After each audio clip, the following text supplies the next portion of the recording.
ఏ ప్రాంతంలో ఎవరు ఎక్కువ ఉన్నారో వాళ్ళకి ఆ ప్రాంతంలో సీట్లు అంటే ప్రభావిత శక్తి అక్కడ వాళ్ళకి ఇచ్చినట్టు కనబడుతుంది. రాయలసీమలో రెడ్లు ఎక్కువ ఉన్నారు, ఆ విధంగా రెడ్లకే ఎక్కువ ఇచ్చారు అక్కడ. ఓవరాల్గా రాయలసీమలో 52 అసెంబ్లీ స్థానాల్లో వైసీపీ ఓసీలకు 32 ఇచ్చారు. ఇందులో ఈ 32 కూడా రెడ్లకే ఇచ్చారు. రాయలసీమలో టోటల్గా హయ్యెస్ట్ 32 రెడ్లకే ఇచ్చారు.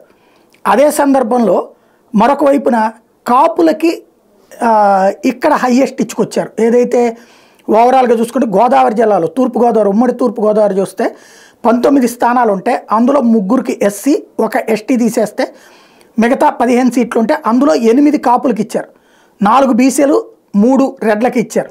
అంటే కాపులు ఎక్కడ పవర్ఫుల్గా ఉన్నారో ఆ ప్రాంతంలో వాళ్ళకే ఎక్కువ ఇవ్వడం అన్నటువంటిది ఇక్కడ కీలకమైనటువంటి అంశం. టోటల్గా చూసుకున్న థర్డ్ హయ్యెస్ట్ కాపులకే ఇచ్చినట్టయింది టోటల్ లిస్ట్లో.